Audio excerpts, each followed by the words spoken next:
Lobé la base. À vous tous, mes amis, qui avez lutté sans relâche à nos côtés, je vous demande de faire de ce 30 juin une date illustre que vous garderez ineffaçablement gravée dans vos cœurs. Une date dont vous enseignerez avec fierté la signification à vos enfants. Lobé la base. Nous sommes une nouvelle génération. Je vous assure, je vous jure avec ma main sur le cœur, ils sont déjà sur le terrain. Les gens qui doivent sauver ce pays dans moins de 5 ans, déjà dans Babylone. Parce que moi, jamais un homme ordinaire. Jamais moi, un homme ordinaire. Il faut des corps spéciaux et nous sommes déjà arrivés. Donc, ça va Congolais, histoire, il y a besoin de pouvoir pour la Kuba si Kotonga Banda, Koyiba, pour se retrouver dans Bouzoba, dans Sima Kongélé, nous sommes une autre race. Lobé la base. Ponani Kakabiso na Este. Bitumba, Kokufa, Kopoma, Koviole, Kotumbela Banda, Kukakabiso, Mama ya Este, Peba Bita ya Este. Tosala nini na Congo? Lobé la base. Parce que dans l'union sacrée, il y a le clanisme. C'est-à-dire Bango kuna machia mumenu. Dans l'union sacrée. Dans l'union sacrée, ce n'est plus l'intelligence qui prime. c'est quoi? C'est un sentiment. Lobé la base. Barara Janet, wa Francine Moulumba, tika. Wana, pep base a besoin à landa. Parce qu'il y a le waki Kabila, a collaborateur. Non, s'il vous plaît. Est-ce que vous pouvez me laisser le temps? Je n'ai pas eu le temps de lui perturber. Tenez, on en a bien combien? Parce que malgré. Moi, je suis journaliste. Base, ils en ont besoin. Lobé la base. À travailler l'indépendance sous tous ces aspects-là, on attend. Ça, c'est maintenant une question. La réponse. J'arrive. Ça, c'est maintenant une question. Bisso, et c'est que tu fais il y a base, il y a télévision, tu peux répondre. Voilà. Moi, je pense que quelque part, Bisso, Congolais, tu continues Moussala ou Lumumba, Sala qui penzate. Lobé la base. Lumumba Loba, il a dit ceci: sans la lutte, vous n'obtiendrez rien. Ni aujourd'hui, ni jamais. Lobé la base. 64 ans après, battre tozana angote. Banzela ya très oyo, chemin de fer nyoso oyo, ba colonisateur, ba kolo batike la biso, nyoso baby. 64 ans après, même ba batimo batike la biso kande tosalela. 64 ans après, ba mitu ka banzela nyoso batike la biso nde tosalela. Lobé la base. Oh, que ça la toi avance que toza indépendant et la souveraineté de notre pays n'est pas négociable. L'intégrité de notre pays n'est pas à aller négocier à l'extérieur du pays.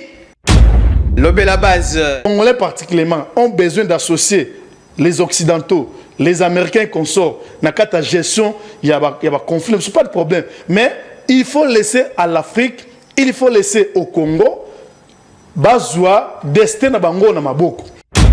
Lobé la base. Alors je donne à mon frère raison, mon estimé confrère, lorsqu'il dit que 64 ans après, même la jeunesse ne prend pas conscience. Donc je commence par lui qui n'a pas pris conscience.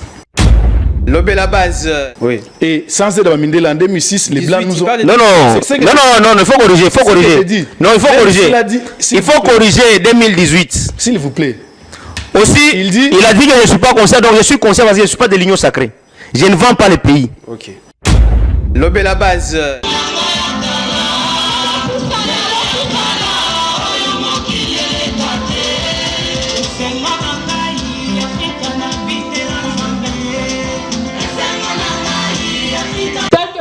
Constaté sur le logo de ma fondation, d'une femme enveloppée du soleil, d'une lune sur ses pieds et d'une couronne de 24 étoiles en rouge. Cette femme porte une princesse sur son dos et un bateau de commandement est en train de s'aimer et de protéger une petite plante. Alors, vu les douleurs de la femme, de l'enfant et de l'environnement, ma fondation lutte contre l'ignorance, la peur et la pauvreté en considérant l'homme comme esprit. Ensuite, elle lutte contre la malnutrition, la maladie et l'insomnie en considérant l'homme comme corps. Et Enfin, elle lutte contre l'enclavement, l'insalubrité et la pollution en considérant l'homme comme milieu. Elle a été créée en 2018, le 6e mois du jour du mois de décembre. Dans la joie d'aujourd'hui d'avoir son propre siège national en Kinshasa-Sélé, nous sommes où nous sommes maintenant. Je tiens à remercier M. Fumutoto Basanga, l'initiateur de cette fondation et de ses alliés. 24 ans après, nous constatons beaucoup de changements, plus spécialement la gratuité de l'enseignement et la promotion de fonctions de la femme dans l'actuel régime. Nous demandons au chef de l'État une seule chose, un budget colossal pour l'équipement de la femme, de l'enfant et de l'environnement. Restons attachés dans la défense de notre chère patrie. Ce soir, en mémoire de père de la décolonisation et de la démocratisation, j'offre un repas d'amour au nom de la Fondation Fumutoto Basanga. Bon appétit et merci.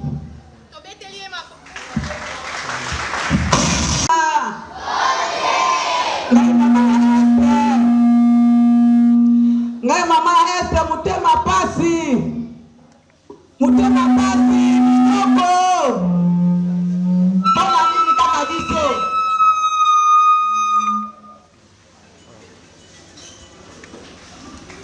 mpona nini kaka biso na Esther bitumba kokufa koboma koviole kotumbela bandaku kaka biso bamama ya Esther mpe babita ya Esther.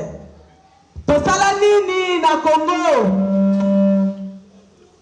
Tosala papa Simon Kimbangu nini biso ba mama ya Esther? Tosala papa Lumumba nini biso ba mama ya Esther? Tosala papa Lumumba nini? Ona nini pasi kaka biso? Mukolo nini biso ba Esther kosina kote biso ba mama ya Esther tozala na kimia na mitema na biso pe na mboka na biso. Bana kokufa esika bana bazali kote mususu esika baboti bazali kote mususu ba divorce salama o biso tokana te ba femme totikala ba veuve o biso tokana te pona nini kaka biso pona nini minyoko kaka biso pona nini ba souffrance kaka biso makila kotanga bana kokufa kolela bana batikala ba orphelin pona nini kaka biso pasi na motema bino ba mama ya Congo yango wana yo mama première ministre mama Judith Suminwa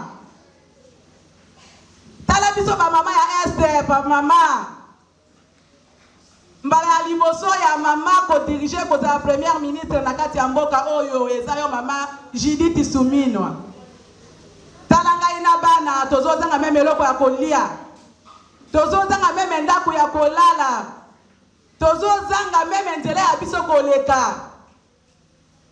Toza kotamba na banzete na biso ya mike tokolona yango bisika nini esika nini biso tokolona banzete na biso ya mike. Tosala environnement ya Congo nini biso ba mama ya Esther. Ne toza kosenga na yo mama première ministre. Talela biso likambo oyo. Esika nini toki konsala pote to na banzete na biso ya mike longo na bana na biso. Papa Fumutoto Basanga. Biso ba mama ya Esther tosala yo nini? Pote to no kwa makaboye. Yo wana osali fondation Fumutoto. Yo osali kobatela bana ba mama pe banzete ya mike.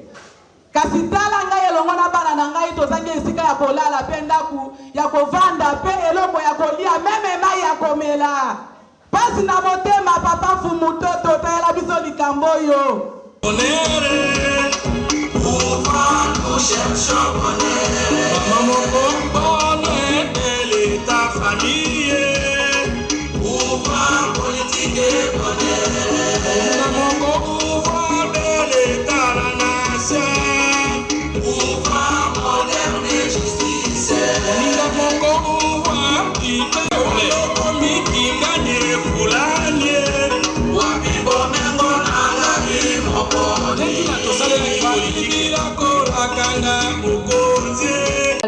À vous tous, mes amis qui avez lutté sans relâche à nos côtés, je vous demande de faire de ce 30 juin 1960 une date illustre que vous garderez ineffaçablement gravée dans vos cœurs. Une date dont vous enseignerez avec fierté la signification à vos enfants pour que ceux-ci, à leur tour, fassent connaître à leurs filles et fils et à leurs petits-fils l'histoire glorieuse de notre lutte pour la liberté. Je remercie au chef de l'État pour la gratuité de l'enseignement, la promotion des femmes dans notre pays. Je pense à mes princes, enfants de province de la diaspora. Je vous annonce la nomination de mon premier ministre, nommé Wina Bosemba Soleil. Merci Congo. Je suis Wina Bosemba Soleil, prince dans le royaume des enfants au Congo. Je veux dire merci à Madame la Reine de m'avoir fait confiance et je lui présenterai bientôt les membres du gouvernement. Merci. La reine du royaume des enfants à Tanguy, et introduction, il y a discours du premier ministre Patrice Emery Lumumba. Il y a extrait à discours naïe à Komela Kibiso ba Congolais. Na préféré na le Manalingala na Moussé. Congolais et Congolaises, combattants de l'indépendance aujourd'hui victorieux. Konayomogoyoka, Tala, Betatola. Et c'est là qu'il est 30 juin 1960 qu'un homme comme nous, Tombola qui l'a beaucoup Nikolo, des symboles de la fondation Fumoto Telobi, Tolongaki, Monguna. Monguna, Nani, donc on peut sa signification. Père le prophète Patrice, Alobaki Nabisoboy. Je vous salue au nom du gouvernement congolais, le seul unique. Le deuxième gouvernement, Oyo, de connaître après, et c'est là qui m'ont pour. Le gouvernement a libéré à solo à Congolais, Yangowana, et c'est là qu'il y a Patrice Emery, Lumumba, dans le gouvernement de Oyo. Parce que Ewuti na Batoyo, Bamona Makila ya Congolais était. Le président Tshisekedi tel qu'il est au pouvoir, Atikala Kogomata Ngungite Avaya Zwabokonzamboko. Patrice Emery Lumumba, Atikala Kogomata Mpukute Avaya comme premier ministre Ayambo, Namboka Oyo. Mais ils ont abattu Baba Komawana, Top Mbeni Nawana, Bango, Bazana Makila, Congolais. Les lots Kanisi. Makila nyoso ya bakoko na biso.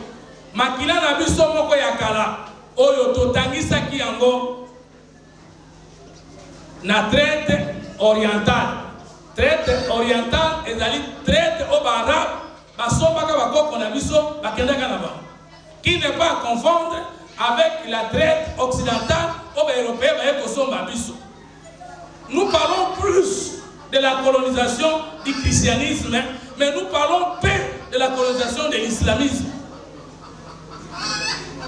Les Congolais, les Européens, mais traite à l'émotion de prière, et c'est là qui traite orientale. Traite occidentale, et il y a longtemps après.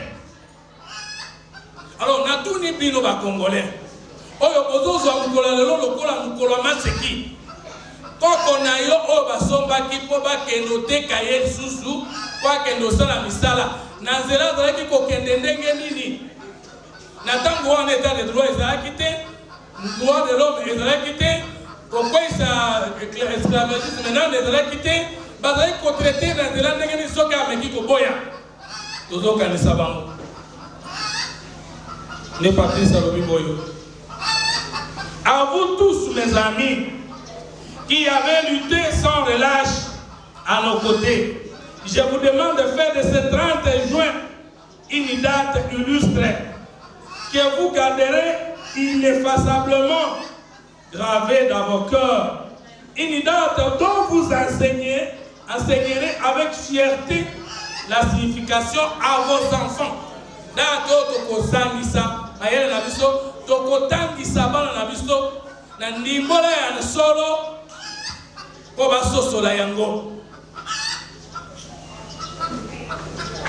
Pour que ceux-ci, nos enfants, à leur tour, fassent connaître à leurs fils et à leurs petits-fils l'histoire glorieuse de lutte pour la liberté. Est-ce que nous avons ici professeur? Biso baboti tokoye pour la yango porte la quitter. Nasima koye ba yango tokotangisa. Bisolo yankembo na bana na biso. Pe tokoye bisa bango babo sanate kotangisa na bana na bango. Pe bango batangisa na bakoko na bango. Et le 30 juin, ils sont immortels dans le thème congolais. Je pose 1000 questions.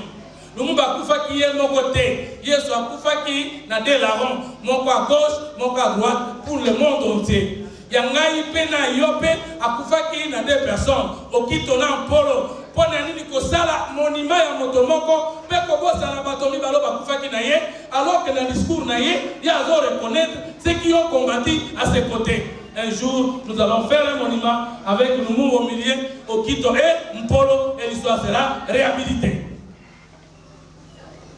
Pour y mais deux personnes ont accepté de quitter leur femme à ses côtés. Je me pose une deuxième question. Oui, les musiciens qui ont stade de martyr. Musiciens chrétiens comme musiciens mondains, comme eux ils le disent. Mukoloni va congolais va komando kende quelque part kokutana pona kokanisa oyo babiso babote bakufaki batika kibasi na bana pona nini le 30 juin et comment kolekana Congo comme si rien n'était ngaye individu nazo fêter na bana mais biso ba congolais le 30 juin totiki yango wapi? Comment les Français se comportent-ils les jours de leur indépendance ou les jours de leur victoire? Lumumba lobi tokotangisa na bana na biso bango bakotangisa na bana na bango bango na bango bakotangisa na pe mukomolongo na biso kozala musika ne ye ya bamba la reine des enfants atanga kisa ko citer Patrice Emery Lumumba elingaka kolombi sabino ete ye asa ye kolaki alors na ko sepela banga na lobato kalanu extrêmement zembo moko si mato ka mi balé pour na kolobanga mingi te to ka de ça des témoignages. C'est ça, maman, micro. Attends. Présent doit y atterrir au Congo. Nous sommes une nouvelle génération. Je vous assure, je vous jure avec ma main sur le cœur. Ils sont déjà sur le terrain. Les gens qui doivent sauver ce pays dans moins de 5 ans, parce que moi, je ne jamais un homme ordinaire. Jamais un homme ordinaire. Il faut des corps spéciaux et nous sommes déjà arrivés. Donc, ça va congolais histoire, il y a besoin de pouvoir pour la Kuba si Kotonga Banda, Koyiba peut se retrouver dans Bouzoba, dans Sima Kongélé, nous sommes une autre race. Parce que, je vous rappelle ce que Patrice a dit, nous écrirons nous-mêmes notre propre histoire. Oye komami les États-Unis, oye komami na Nord, na Est, na biso moko. En ce moment-là, Lumumba sera mort ou vivant déjà. Toujours. Il est temps. Alors, Tokoyo Kanzembo ya le petit prince du Congo. Kimbango sikayo zali, kayo yo naza kimbangiste te. Kota la ngai nayo kisolite polata Congo. Ngayo yo nalati kimbango. N'ayez si yo que bokei 20 bokei pambate tozali na bino pe to kosala ko le bino kosala to kanzemo nano ba yo kanite akola ko resta bino vérité pas na biso dans ka musute dari bataille entre le drapeau et la peau de léopard ba monyo somi balé dans la carte de la constitution. Kasi nani aza yaya, nani aza lek, nani akokamba. Na yebi sabino secret moko. Eda na ndako na yo. Soko komo bima libanda. Tanke nano ozui kamate, molimu ya libanda kwa balone yote.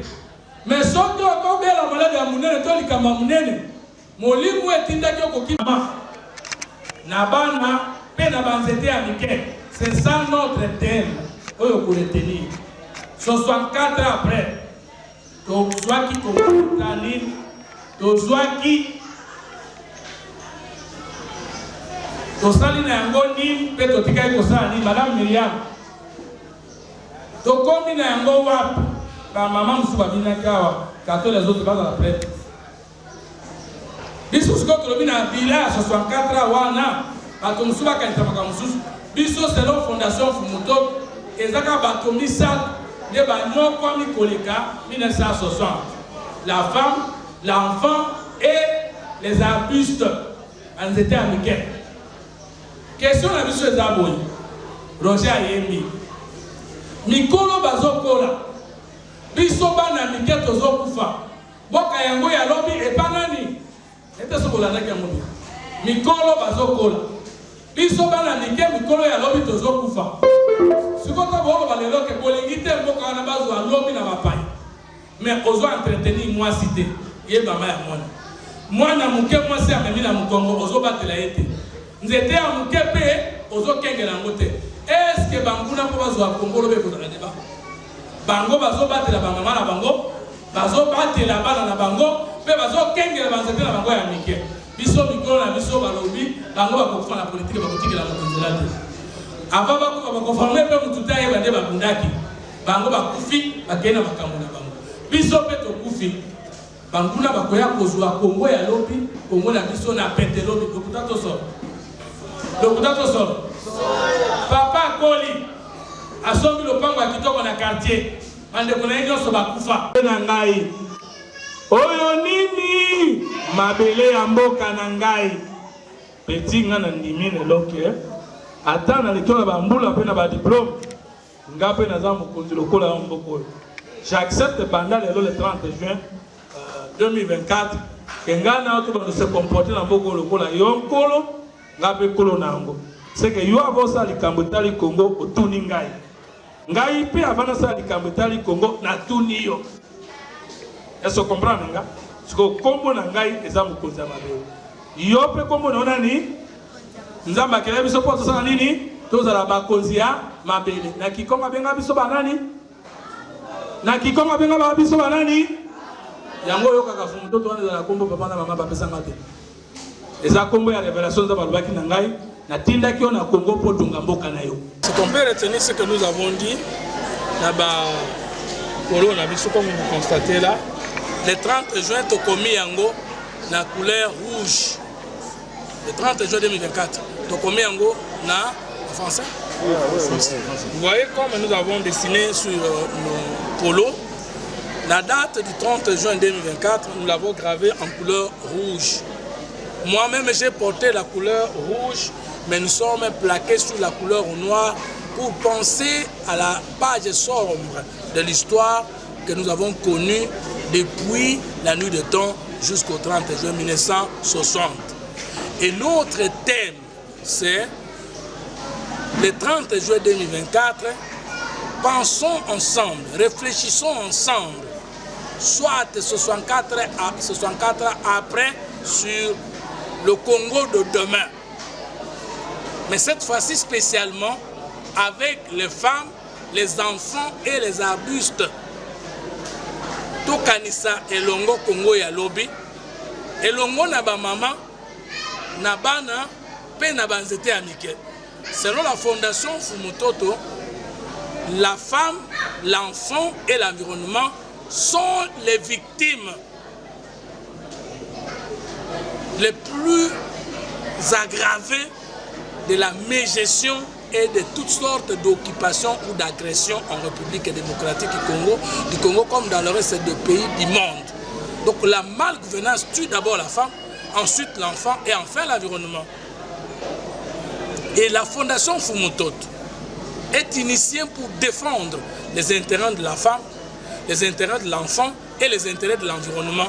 Cette fondation qui a été agréée, qui a été légalisée depuis 2018, ne pourra avoir de maigres moyens que maintenant pour avoir son propre siège national, là où nous sommes avec vous présentement, et progressivement nous aurons les équipements pour continuer à faire ce travail de sauver la femme, l'enfant et l'environnement. C'est pourquoi depuis 2016, quand vous regardez toutes les émissions de Fumutot, lorsque je suis cravaté, je porte toujours la cravate verte, le symbole de notre lutte pour le développement de notre environnement, de notre esprit, de notre corps.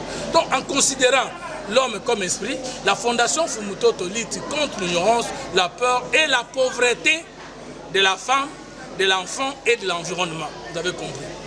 Deuxième objectif, en considérant l'homme comme corps, la Fondation Fumutoto lutte contre la malnutrition, la maladie et l'insomnie de l'environnement, de la femme et de l'enfant. Et en considérant l'homme comme milieu, la Fondation Fumutoto lutte contre l'enclavement, l'insalubrité et la pollution de la femme, de l'enfant et de l'environnement. Et c'est ça le combat. Nous souhaitons voir les autorités de la République démocratique du Congo à tous les échelons comprendre, saisir, accompagner et promouvoir la Fondation Fumutoto.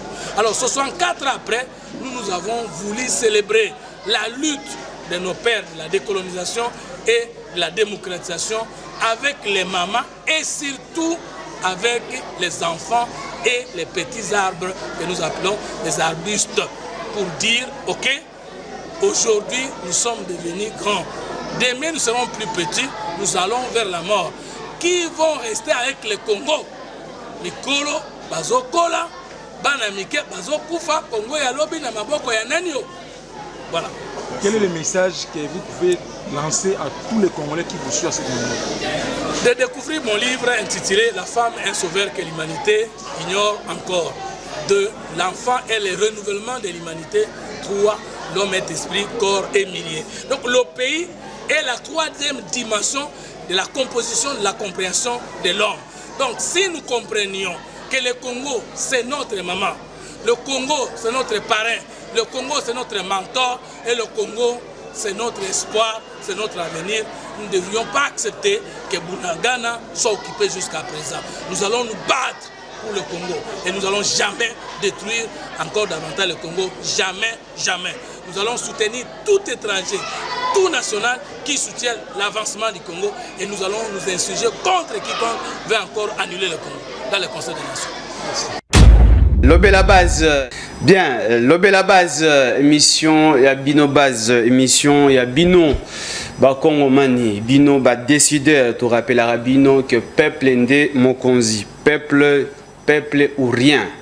Alors, les lots pour Bino base, Toyambi, de Costache, Mubiko, Dieu merci, Yodali Moko, il y a communicateur, il y a LGD parti cher, Matata Mpogno, Mapondeko, Dieu merci, Mbote Peboibolam.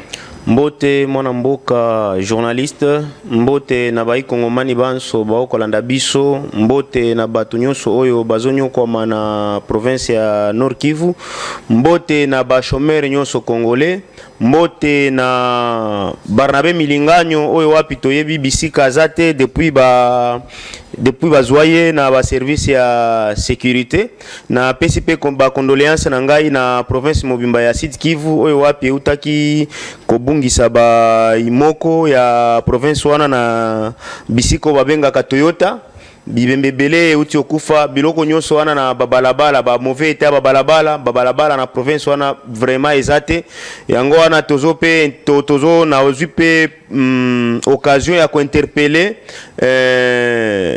mwana mboka excellence le gouverneur nouvellement élu le professeur Purusi pour akota la problème ya infrastructure na Sud Kivu surtout na ba territoire na biso nyonso oyo eza na province wana na interpeller aussi mwana mboka ministre ya infrastructure et travaux publics ministre d'état Gisaro Alexis ata la problème ya Sud Kivu oyo wapi babalabala ezate chaque jour province wana ezobungisa batu na ye lisusu ko interpeller ministre de vice-premier ministre intérieur pona makambo oyo matali popo solution na Sud Kivu eloko wana etungisi batu insécurité ya kolobela te insécurité ya kosakana te mikolo nyonso oyo na côté ya chai batu akomi okotela baninga na bambeli donc comme système ya bakuluna ba arme blanche nyoso wana tozo interpeller ministre de vice premier ministre ya intérieur kotala makambo ya sécurité na le gouverneur de la province son excellence Jacques Pouroussi aussi topesi mbote na secrétaire général ya LGD na PCP mbote na le professeur Pascal Isumbisho na bakongomani nyoso bolanda biso. De l'autre côté maître Pika Ozali Moko ya ba communicateur ya Union Sacrée Sa Majesté Pika mbote pe bolam. Mbote, merci beaucoup ndeko na ngai pour l'invitation. Tika pena pesa mbote na baye nyos bazali na équipe technique parce que dans nzela na bangonde tozo landama ba tozo mona na epato nyonso na pesi pe mbote na confrère nanga à tout moment tozakane na plateau tokabolaka plateau pour na nipete na pesa mbote ba congolais na diaspora bazo landa biso et naza ko toza ko compatir ensemble na bande kono biso ndenge confrère oti koloba kuna na est bipai oyo monguna azo continuer ko semer terreur toli ko senga seulement que ndenge kolobi awa ba konzi ba continuer ko renforcer sécurité surtout ministre intérieur parce que musala ya police zali ko renforcer ko sécuriser ba population na ba bien na bango. J'espère que toza pona ko répondre ba question na bino nyonso et to ko décevoir pe ba téléspectateurs na bino te ba bazali ko landa biso. Merci beaucoup. Voilà, d'abord, il y a qui fait l'indépendance, mais tout le monde est soulevé. C'est-à-dire.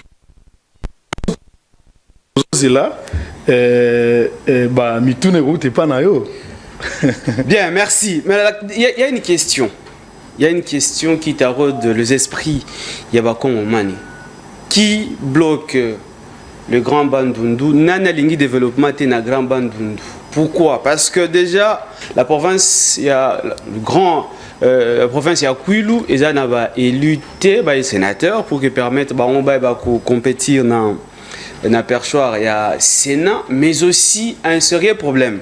Le vice-premier ministre intérieur Jacques Chabani, qu'est-ce qui se passe dans les provinces? Surtout dans Maïndombe, l'élu, le véritablement élu, Koso, qui est élu par Duvois, parce que normalement, il y a des députés et Belair, parce que c'est la coalition entre Aposem et IDPS. Maintenant, il y a 10 élus, mais malheureusement, le Conseil d'État a annulé l'élection il y a gouverneur dans Maïndombe. Pourquoi? Parce que M. Aimé Pascal Mongo, il y a parti politique Sénac, allié, il y a ACP. Akeko Funda na cour d'appel d'abord ya Maïndombe, cour d'appel à Maïndombe est rejeté et puis si Neko Koso Kevani raison et puis monsieur Aimé Atikiwanati a qui na conseil d'état peut avoir décision ya ko annuler élection ya ba gouverneur na Maïndombe. C'est presque même histoire na dossier ya Congo central. Mais pourquoi l'union sacrée yemoko azoko déstabiliser les provinces? C'est-à-dire les membres de l'Union sacrée, ils développement et bloquer les chefs de l'État. Pourquoi ne pas céder? Pourquoi ne pas laisser la victoire dans Mouto à Gagnaki? Parce que c'est clair. On va dire députés provinciaux, on va voter bango. Et puis, du coup, problème est bimi. Monsieur Aimé Pascal a bouillé l'élection. Au moment où il y a personne de l'Union sacrée. Mais qu'est-ce qui se passe? Sa Majesté, bino batu ya union sacrée. Bino na bino bozo liama, bozo s'entretue. Bino moko bozali ko déstabiliser la province. Qu'est-ce qui se passe? Bozo ko son chef de l'État ou c'est le chef de l'État qui manque 15 personnes comme Kabila le disait à l'époque? Merci beaucoup. Ndeko journaliste pour Motuna na Itali différents candidats à l'union sacrée et puis question qui ont soulevé d'abord l'élection na Maïndombe que tu as comparé aussi avec la situation qui s'est passée dans la province Congo central. Maïndombe que tu as comparé aussi avec la situation qui s'est passée dans la province Congo central. Je voudrais aussi soulever que la fois passée, la Cour la Cour constitutionnelle, la Cour constitutionnelle, j'espère, si pas la Cour constitutionnelle ou la Cour de cassation, je pense que la Cour constitutionnelle qui a rejeté la demande de la CENI de valider les anciens sénateurs et députés à la province.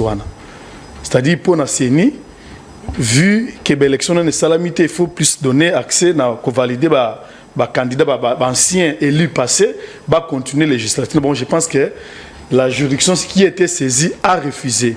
Ce qui veut dire que la Commission électorale nationale indépendante est obligée d'organiser les élections. Malgré moi, tumulte moukié aux akoleka que c'est passé moi incompréhension sur le principe de la démocratie. Parce que vous savez, dans une famille politique, ce qui doit aussi régner, c'est la démocratie. Comprenez? Ce qui doit aussi régner, c'est la démocratie. Alors, moi, c'est vrai, sur le plan politique, moi, imposition, moi, ordre, moi, discipline, et Sengeli, et Zala, et s'installer. Mais ce qui peut être noter que nous avons une union sacrée, oui, vous êtes libre de postuler, nous sommes libres de mettre candidature. Pour ne pas être tozoa, ou yakozwa, siège wana, to poste de gouverneur, à côté de la membre de l'union sacrée. Ou pas kozwate, à côté de la membre de l'union sacrée. Je pense que sur ces bases-là, il y a un principe de démocratie. Nous avons évoluer. Mais pour nous, est-ce que le chef de l'État a 15 personnes? Le président honoraire Joseph Kabila Azaki Kozanga Bango, le président Tshisekedi n'a jamais déclaré officiellement ou publiquement qu'il manquait de collaborateurs, de vrais collaborateurs. Mais d'abord, alors que le président Kabila lui-même, de sa propre bouche, avait déclaré qu'il manquait 15 personnes pour accompagner l'action politique pour réussir le développement de la République démocratique du Congo qui n'avait pas aussi réussi. Mais Tshisekedi n'a jamais déclaré qu'il manquait de collaborateurs. Mon cher. Pourquoi et seulement d'abord Grand Bandundu? Parce que les choses si ne marchent pas, c'est d'abord le Grand Bandundu. Et pourquoi l'union sacrée? Parce que c'est quand même un mandat et l'union sacrée. Et pourquoi se mettre des coques à jambes pour que la province se développe? D'abord, pour votre information, d'abord ce n'est pas une information surprise. Aujourd'hui, le vice-premier ministre Azozela Bumba, Daniel, na Jacques Kiaboula Katwe. Pourquoi? Parce que nommé commissaire généraux. Et pourquoi dans il y a autant de guerres? Parce qu'à l'époque de Kabila, on ne pouvait pas. Quand il y a nombre de candidats gouverneurs, il y a AMP à l'époque. Challenger, candidat, il y a toujours il y a AMP. Et puis on va aller qu'il y ait un cours d'appel, un cours conseil d'État, jusqu'à même un cours constitutionnel. Vous ne trouvez pas que ça devient maintenant, on dirait, jungle? Non, ça ne devient pas la jungle. Ça ne devient pas la jungle. Pourquoi? Parce que j'ai posé les principes démocratiques même dans les jeux politiques. Vous comprenez? Vous avez par exemple ici cité le cas de Daniel Bumba et du gouverneur du province de Katanga, Jacques, oui, qui n'ont pas été investis, ou dont les gouvernements provinciaux, les deux, n'ont pas été investis pour avoir allé au-delà de ce que la Constitution demande. J'espère qu'à ce niveau-là, il faut remercier le ministre de l'Intérieur, le vice-premier ministre, ministre de l'Intérieur, qui a interdit à ce que ces deux gouverneurs ou encore ces deux gouvernements soient investis parce qu'il fallait rester dans les limites de la Constitution. Okay. Mais vous savez que lorsque le gouverneur Gentini Ngobila, ça s'est passé avec le gouverneur Gentini Ngobila. Gentini Ngobila n'était pas de l'Union sacrée à l'époque où il fut élu gouverneur de la ville de Kinshasa. Oui. Il était du PPRD. Mais ça s'est passé. Mais là, le vice-premier ministre a veillé pour que dérapage au-delà de la Constitution exaltée. Moi, je lui donne raison. Je donne raison au vice-ministre, ministre de l'Intérieur, vice-premier ministre, ministre de l'Intérieur, pour avoir refusé l'investiture de ces deux gouvernements provinciaux. Bien, voilà, on va alors, en ce qui concerne, je m'excuse, en ce qui concerne pourquoi seulement les grands Bandundu, non. Lorsque vous dites pourquoi seulement les grands Bandundu, je ne sais pas ce que vous avez voulu dire. Ma candidature n'a évité. Pourquoi? Parce que d'abord, il faut qu'on expliciter. Il y a déjà des provinces, il y a grand Bandundu où ils ont déstabilisé. Kouilou. Parce que les députés provinciaux ni nationaux, ils ne sont pas encore élus. La province ne décolle pas. Il n'y a pas encore le gouverneur dans le Kouilou. Maintenant, c'est le Maïndombe. Il n'y a pas encore les nouveaux gouverneurs. Non, il n'y a pas encore élection, il n'y a pas encore nouveau gouverneur. Il n'y a pas encore les nouveaux gouverneurs. C'est lui qui est là, contesté par tout le monde. Et les gens prétendent que voilà, comme Koïba parce que la contestation. Deuxième chose. La contestation. Pouvait être la contestation. Et ça, la caractère officiel, il continue à travailler jusqu'à ce que les nouveaux députés provinciaux soient élus et jusqu'à ce que les nouveaux. Pourquoi ils ne sont pas élus? C'est ce que j'ai dit. La commission électorale doit obligatoirement organiser les élections à ces 7 mois déjà. 7 mois déjà. C'est ce que nous sommes en train de dire. Quel que soit le temps que ça prend là, ça a pris là peut-être parce que la commission électorale, je ne sais pas les raisons qu'elle va pousser, mais sinon, nous, peuple, nous exigeons à ce que les élections soient organisées. Voilà pourquoi Parce que si les élections ne sont pas organisées, à moins que la haute juridiction, la Cour constitutionnelle décide autrement, mais sinon, il revient à la commission électorale d'organiser les élections. Voilà pourquoi il y a lieu de se poser cette question. Pourquoi seulement le Grand Bandundu? Non, la question de savoir pourquoi seulement le Grand Bandundu, c'est comme si vous écartez, si vous écartez la province du Grand Bandundu dans la scène politique congolaise. Non, nous sommes tous toujours au Congo. Les Grands Bandundu et Zanakata Congo. Et qui cherche à bloquer le développement dans les Grands Bandundu? C'est ça la question. Parce que des provinces, c'est impiété, il n'y a pas de gouverneur, rien ne marche. Comment est-ce que vous pouvez dire qu'il n'y a pas un gouverneur? Mais il n'y a pas de gouverneur. Non, il n'y a pas un nouveau gouverneur. Dire qu'il n'y a pas un gouverneur. Un gouverneur sortant. Mais voilà, il est sortant. Qui joue l'intérim, mon frère? Il est sortant lorsqu'on va élire le nouveau gouverneur. Lui va laisser la place à celui qui va venir. Mais il y a un gouverneur, il y a un gouvernement provincial passé qui continue, n'est-ce pas, à travailler, à gérer les affaires. Donc vous ne pouvez pas dire qu'il n'y a pas. Qu'il n'y a pas un gouverneur, c'est comme qui n'a pas la légitimité devant l'Assemblée provinciale. Si ces gouverneurs-là continuent à construire les infrastructures, les peuples de ces deux provinces-là ne vont plus utiliser ces infrastructures-là. Tu es un juriste. C'est ce que j'ai dit. Je rappelle que vous êtes un juriste. C'est ce que j'ai dit. Bien, merci. Merci. Il est là, il assume les affaires courantes. S'il construit des infrastructures, ça sera au bénéfice de ces mêmes peuples. Donc pour toi, malgré qu'il doit partir après l'élection d'un autre gouvernement, mais lui qui est là, s'il construit des infrastructures, ça ne va pas profiter à la population de sa province. Donc c'est-à-dire pour toi, c'est tout à fait normal. Je ne dis pas que c'est normal. J'appelle la commission électorale à organiser les élections. Mais en attendant que les élections soient organisées, c'est lui qui est là, continue les affaires courantes, à gérer les affaires courantes. Qu'est-ce qui bloque 7 mois? Et pourquoi seulement annuler d'abord il faut poser l'élection là-bas au moment où dans d'autres provinces, dans d'autres villes, notamment à Kinshasa, il y avait également des machines à voter qui étaient partout dans le salon politique de certains caciques de l'Union sacrée, parce qu'il y a les noms. Et pourquoi on n'a pas annulé seulement Massima Mimba pour déstabiliser toute une province? Pourquoi? C'est comme ça que j'ai dit. Bien, merci. Moi-même, on va pas s'intéresser sur ce sujet. Voilà, Neko, Dieu merci. On dit quoi?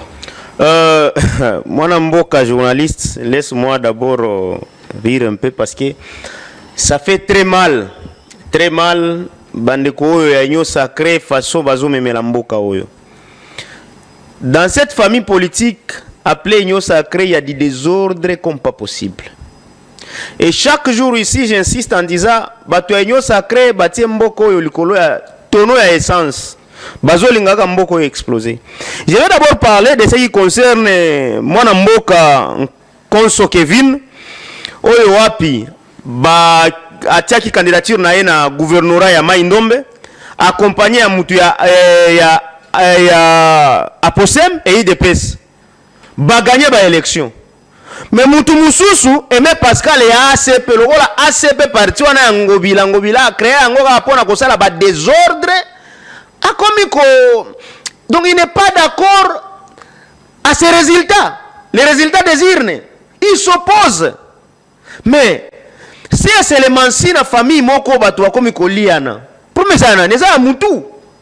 Na union sacrée les 6 présidium ou présume union sacrée 6 personnes na mutu atala ka intérêt na ye.